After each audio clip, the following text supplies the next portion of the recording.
Perry, he made headlines recently when he announced that his studio would resume production with a 30-page plan for keeping cast and crew safe from the coronavirus. Well, Astrid in the ATL gives us a behind-the-scenes tour of his production campus with the media mogul himself. Astrid? And that's right, Tracy and Sean. CBS is the first to get a behind-the-scenes look at his campus and his sprawling estate right here in Atlanta. This is, of course, after the beginning of his production. We're going to see how safety, though, is being made a priority.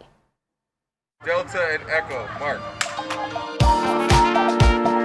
Tyler Perry has always had big ambitions, from building the largest film production studio in the United States to becoming the first African-American outright to own a major movie studio. Let's go get this. All right.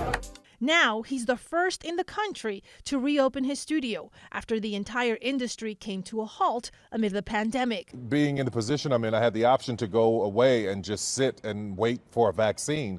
But I had 360 employees or so on the shows who had bought houses and cars and are taking care of their families and who needed to work. So I had to do something. I couldn't wait around for a plan. The media mogul is filming 4 shows, all while keeping 360 people on his production team safe. Everybody social distancing, hand sanitizing, 6 feet.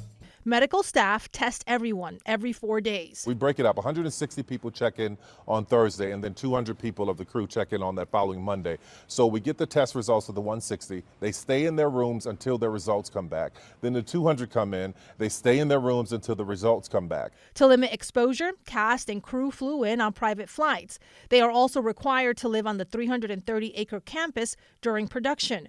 Before opening up Camp Quarantine, Perry consulted various doctors and followed all union guidelines. I went past everything that they were asking for one reason and one reason only, is realizing that black and brown people are the people who are dying the most from COVID. I knew that I had to go far, far beyond. Perry even constructed new buildings on his lot to provide housing, with perks like food trucks and movie night to keep spirits high. This was the most stressful thing I've ever done. All the stress paid off. This is our second round of testing, no positives.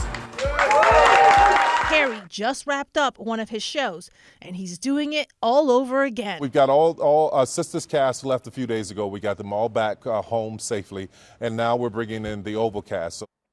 Now, Perry did tell us that before filming started on his first show, when people had to quarantine in their rooms to wait for their test results, 2 staff members did test positive, but Perry was able to get them help, get them out of the camp in order to maintain that bubble safe. Now, this task was also highly expensive, according to the media mogul. He thanks CBS, Viacom, and BET for putting up a large sum of the money, and then he also covered a big portion of it as well. That's all for Astrid in the ATL.